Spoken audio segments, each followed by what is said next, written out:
Hey guys, we're in Greenfield, Massachusetts at the Western Massachusetts Comic Book Show. You excited, buddy? Oh yeah. Let's check it out. It's too... I am Gus. Hey guys.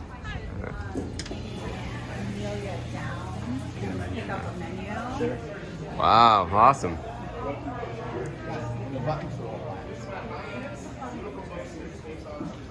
How's it going?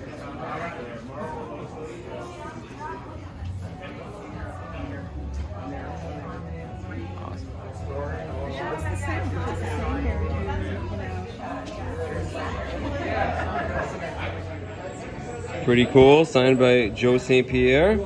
Awesome, huh? Yeah, he's the artist. Pretty amazing. How you doing? Oh, that's excellent. Good time at the show? We just got here. I was like, what are the stuff that I like to watch, you know? Horses.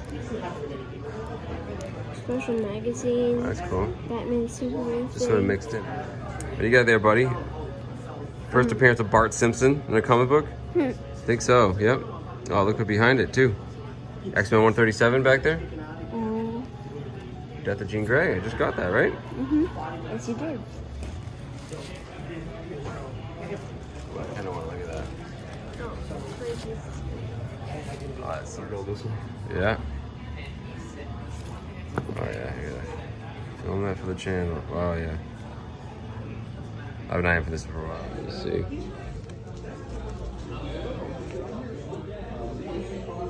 All ready? Give me cheers. Cheers. Cheers. Lost him to the Pokemon cards again. And you always need to film this. Yes, I do. This building is so cool.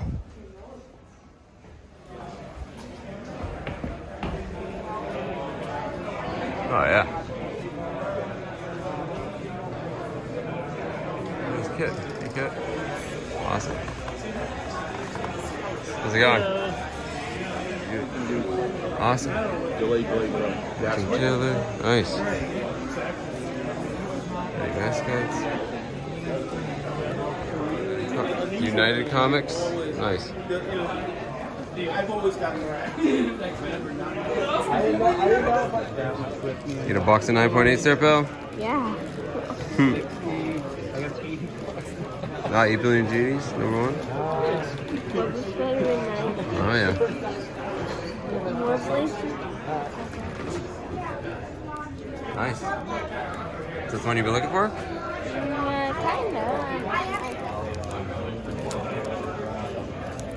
So I put the tubes there in there. Looking for a 31, Jack. Oh, there's one. Which poster? All right. Yeah, sure. That's one of my favorite colors. Iron Man #1. Iron Man, Jack. Iron Man #1? That's wicked cool. Look at it. All right. What do you say? No? Yeah, alright. What do you got, buddy? Oh, picking up really good stuff. For Scorpion. This guy's. And we get all old Silver X-Men here. Yeah. A lot of weird lighting. Oh, nice. Mimic.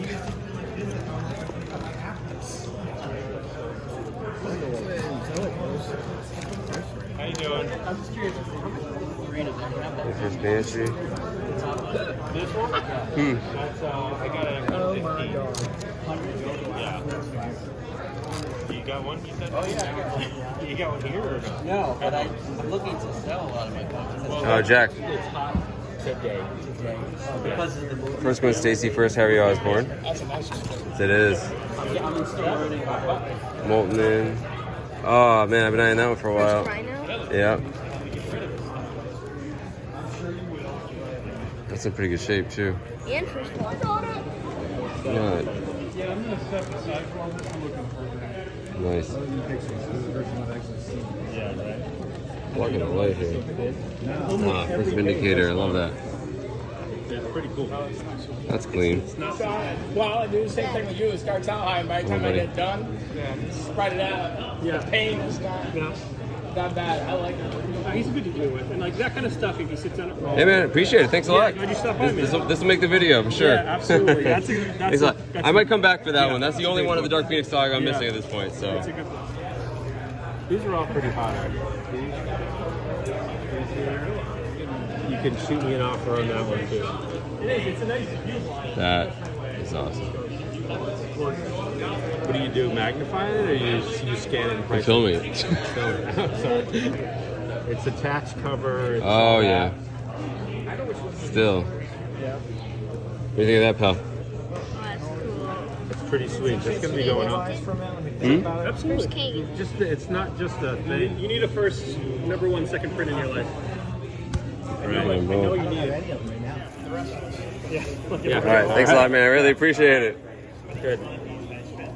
Okay, guys, we're about to leave. I got some pretty incredible comic books, including a Silver Age Grail. If you like this sort of stuff, make sure you go down, leave us a comment, and be sure to subscribe. All right, see you at home. See what I got. So there you go, guys. That was the Western Massachusetts Comic Book Show in Greenfield, Massachusetts. Just an awesome event. Full credit goes out to the event coordinator, Kit Henry, the sponsor, His and Her Comics, and everyone else who was involved in putting such a great show like this together in rural Western Massachusetts. I'm actually quite proud that, there can be shows like this out here in Western Massachusetts. So full credit to everyone who was involved. The sellers were great. The authors were great. The artists were great. The building was great. The venue, it was the Hawkson Reed Performing Arts Center, just an old historic building. It was on 2 separate floors. I just can't speak highly enough about the caliber of this comic book show. I will put a link down in the description to more information on the Western Mass Comic Book Show so that if you are in the New England or New York area, you should make the trip up next time and definitely check it out yourselves. You will not be disappointed. So the name of this channel, of course, is Lunch Money Comics. I don't like to spend a lot of money on comic books. I did not walk into this comic book show intending to spend a lot of money, but that's exactly what I did. I ended up with a lot of really great comic books to show for it, but I definitely spent more money than I'm used to. I can't wait to show you what I got, but before I do, I want to talk a little bit more about the comic book show in general. When we walked in, Jack got a really cool swag bag full of a lot of goodies. He got, an old New Warriors comic book from the 90s. He got a TKO sketchbook, pretty neat. We bumped into the artist Joe St. Pierre. Jack really liked his art and had a lot of comments on his art, and he gave us a couple of autographed art cards. One of the vendors gave Jack, a free Iron Man #1 comic.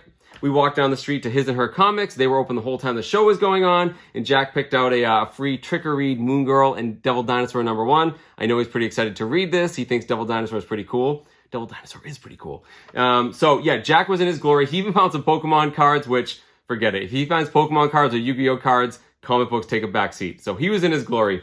But one of the most interesting things I think that happened at this show was, I've been mentioning this comic book show on my channel in a couple of different videos, and the coordinator and the sponsor were reciprocal. They were mentioning my channel. So when we walked in, a lot of people started recognizing us, and we just had some really great conversations. I know Jack was pretty shy, but I was just excited to talk to people. And, a lot of people gave us some really great, feedback on the channel, gave me some ideas of things to talk about, gave me tips on places to go. Just a lot of fantastic people. For those of you who watch the channel, thank you guys so much for watching. It was really great to put some, faces with the YouTube name. So again, thank you guys so much. Just wonderful company, wonderful people, and we really appreciate the support.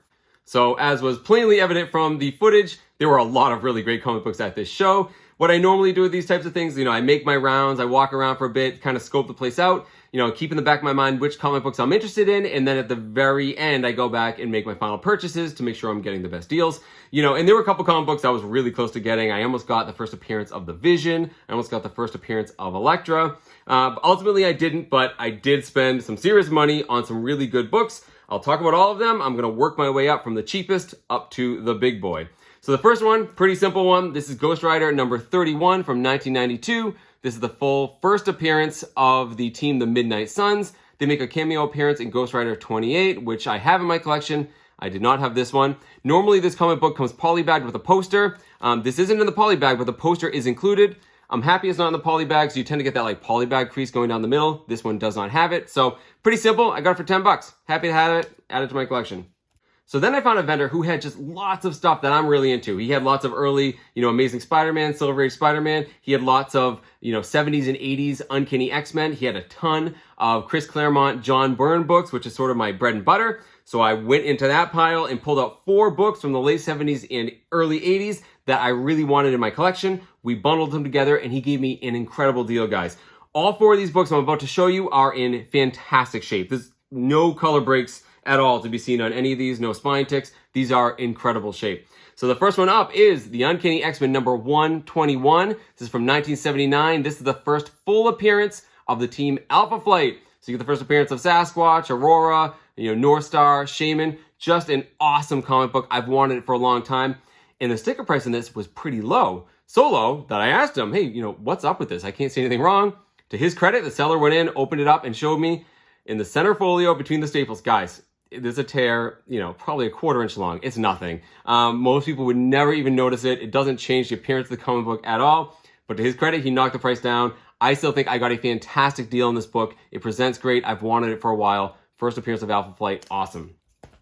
Next up, we're into the Dark Phoenix saga now, a saga which I've almost completely filled in and have the whole collection. We have Uncanny X-Men number 131. This is the first cover appearance of Emma Frost, the White Queen. Fantastic cover by John Byrne there. And, the only one I think I'm missing at this point of the Dark Phoenix saga is number 130, which is the first appearance of Dazzler. You probably saw it in the footage. I was really close to getting that one as well. In retrospect, I probably could have bundled it and got a good deal. But still, I'm happy to have one more that I can seek out and find somewhere else. But I got this one. Fantastic. I really like Emma Frost, the White Queen. Very cool. Next up, we have the very next issue, number 132. This is the first full appearance of the Hellfire Club. You see Sebastian Shaw there right on the cover. Pretty awesome. And last up, we have Uncanny X-Men number 135. Second full appearance of the Dark Phoenix. First cover appearance of the Dark Phoenix. Fantastic looking book. It's in incredible shape. I've always wanted this book. Really great. So all told, guys, I got all 4 of these comic books. I got to tell you the price now. I got all of these for $150. The price he had listed on was like 55. Like I think this was 20, 25, and this was 75. So he came down quite a bit by giving me the full amount of all these. I basically got one of these comic books for free. Just an awesome set of comic books to add to my collection. These are all on my list. They're all things I'm comfortable paying money for, and they're in incredible shape. They sort of check all the boxes for me. To that vendor who sold these to me, thank you so much. I'm very happy to have these. So the same vendor I got these X-Men comic books from, he had a really cool, wall books behind him. And like I said, all his prices were really good. Some of the best in the show. And same thing with the wall books back there. They were really well priced. And one that jumped out to me was he had an Avengers number 8, the first appearance of Kang the Conqueror. We had like $600 on it. It was a low grade. It was probably like a 2 or a 3 at first blush when I looked at it. But he was also sharing his, wall and his table with another guy. And this other vendor, he had watched the show and we had a great conversation. He's the one that gave Jack that Iron Man comic book. And, he had some magic cards that Jack really wanted. So we got to talking. And he also had a Kang the Conqueror, Avengers number 8. But in much worse shape. It looked like it was probably like a 1 or a 1.5 at best. And I wasn't that interested in it, even though it was, quite a bit cheaper than the other one. I wasn't really that into it at the time. I was mostly looking at some other comic books he had. And most of our conversation centered around the first appearance of Taskmaster in the Amazing Spider-Man number 51, which is the first cover appearance of Kingpin. We were going back and forth sort of on these 2 books for a while. I left, I came back, and I was really just trying to talk him down on Amazing Spider-Man number 51. And I'm just going to jump to it right now. I got this book. So I basically had decided I didn't want the Taskmaster book. I really just wanted this book at first. And the reason why I wanted it was, look at it, guys. This is a dark comic book. There's no spine ticks. There's no folds. There's no color breaks, front or back. This book is gorgeous. And he had a fairly high price for it, based on its condition. So I wanted it. I don't have number 50, which is the first appearance of Kingpin, that amazing John Romita Sr., red cover with, Spider-Man No More. If you can't get that one, this is a great one to have because the Kingpin's actually on the cover and it was in great shape. But then he sort of took it out. He's like, I got to tell you something about it though. And you guys can't see it, but at the bottom of this, there's actually a 2-inch tear at the bottom of this book. It's the only thing that's wrong with this book. And the seller, I think his name is Larry, admitted he actually dropped the book and caught it and caused the tear. And he was devastated by it. And because of that, he ended up losing money on this book. And I don't know what this does to the condition of the book if it was to get graded. I'm not sure. All I know is because it's a new tear, you can't really see it. It's pretty fresh. It presents incredibly well, in a poly bag or I'm guessing in a slab, you wouldn't even see it. but, you know, it definitely brings, you know, that value down. So I was able to negotiate this down quite a bit for him. But I couldn't quite get the deal that I wanted, which is why the next book entered the conversation. I'm looking at the two Kangs up on that shelf out there. One of them is, you know, priced considerably higher than the other one. And, hey, just curious, you know, what's the best you could do on that book? We kept coming down, kept talking, kept, you know, changing the deal, adding different comic books. And honestly, I said no a whole bunch of times. I couldn't quite get it to where I wanted to be, where I felt comfortable spending the money. And when I said sort of the last, you know what, I can't quite pull it off that price, he gave me his final offer. And I got it. So here we have the Avengers number 8, guys. This, of course, is from 1964. This is a story by Stan Lee, art by Jack Kirby. First appearance of Kang the Conqueror right there. This is a really low-grade book. You know, it's probably a 1, if I'm lucky. The big problem with this one is that there is a spine split right here. The cover is attached at both staples, but barely at this bottom one. So I was able to get this at a price I felt relatively comfortable for, with the full intention of giving it to my friend Jeff at Comic Spa to see if he could work his magic. I actually sent him a picture while I was there because he was actually at the show and he had just left. I sent him a picture of this book and said, hey, can you fix this up? And he's like, I'm up to the challenge. So I got it. I've never owned this book before. I never really thought I would own this book. And I got to tell you what I paid. I got both these books total for $470. Basically, I got this one for, $200 and this one for $270. The vendor came down quite a bit on these. He actually came down $200 on these books from what he had for a sticker price. So thank you, Larry, for, sort of meeting me halfway to a place where we were both comfortable at. So I'm actually not that upset about getting this for the price I did. I'm a little worried about this one. Again, I think that's still even at $200 with the tear. It just spooks me a little bit. I'm happy to have it in my collection. I think I got a decent deal on it. But the Kang the Conqueror, I was happy to have this book, but the more I looked at it, when I got home, the more I got worried about its condition. Can it even be fixed up? Does it really present that well? And I think the biggest issue was I could not stop thinking about the other Kang book that was right next to it. Because if you think about it, I probably, instead of having both of these, could have spent a little more and got a better condition one. Guys, I have on my phone a list of buying rules for comic books. Ones that kind of keep me on the straight and narrow so I don't make bad mistakes. Started off as like 5 rules, went up to 10. I think it's up to like 12 rules now. They're great rules to collect by, and I ignore them all the time. One of my rules, number 6, if you have 2 comic books next to each other, the same comic book, it's always worth spending more money for the better condition book. So I was getting nervous afterwards. I had a little bit of apprehension about what I spent on these. But I slept on it. And the more I thought about it, I think getting this one for $270 is a great deal, especially where I think Jeff could fix this up. I think it's going to present really well. It's probably going to be like a 1.5 when all is said and done, if you would actually grade it. And I'm happy to have it at that price. I think, with Kang coming to the MCU, Jonathan Majors is a great actor. It's probably going to drive the price up. I don't really care much about that. I just love the fact that this is extremely early Avengers. It is a huge key, borderline, Silver Age Grail for Kang the Conqueror. I really like this book. I want you guys to tell me down in the comments what you would have done. I think I should have gotten the other Kang, but, for the price I got these for, do you think I got a good deal? I don't know. The one other thing I want to add is, sometimes, guys, you just need a little bit of perspective. I came home, told my wife about, my whole deal. The whole ride home, I was sort of like wondering if I made the right choice, if I should have got the other Avengers 8. I told her the story, how I had them next to each other, and she just looked at me, and she doesn't know much about comic books, but she said, if that other comic book wasn't right there, the other Avengers 8, would I feel as bad?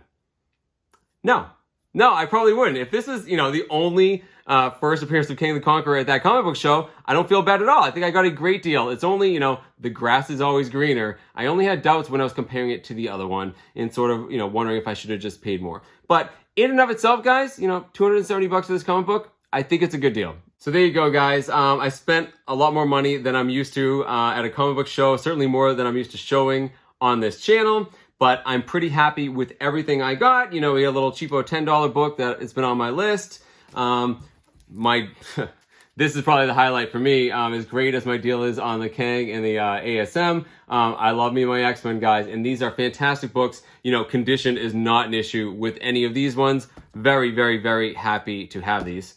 And of course, you know, it'll be interesting to see how sort of these ones shake out. You know, this one here, I'm happy to have it. I'm going to keep it in my collection. I'm not too worried about the overall value of it because, you know, it is going in my collection and it presents great. And of course, you know, let me know about this one, guys. You know, it'll be really interesting to see what Jeff does to this book and see how it cleans up. I'll make sure I actually do an update in the future to show you guys if you're interested in how this turns out. You know, I'm hoping that not only will it present well and I'll feel like it's well preserved and, you know, won't degrade any further, but also I'm hoping that by him cleaning it up, I'm going to feel better about my purchase and be more secure in what I paid for it. Okay, move over me from a week ago. So guys, I just got my Avengers 8 book back from Comic Spa. Jeff gave me a really quick turnaround time just so I could show you guys in this video.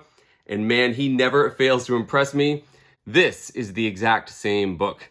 Jeff was able to get rid of the spine roll. All the pages are justified. He cleaned it up, took a lot of dirt off. The colors came out. He was even able to buff it and bring back some of the original gloss on the cover.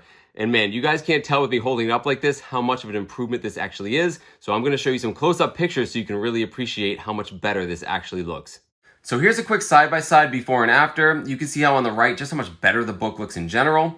But if we zoom into the top half of the book, you can see how before there was that really prominent spine roll in the upper left. And you can see just how dirty the book was along that top edge. But afterwards, you see that spine roll is gone. Some of the dirt and staining has been removed and the colors in the white background are just brighter.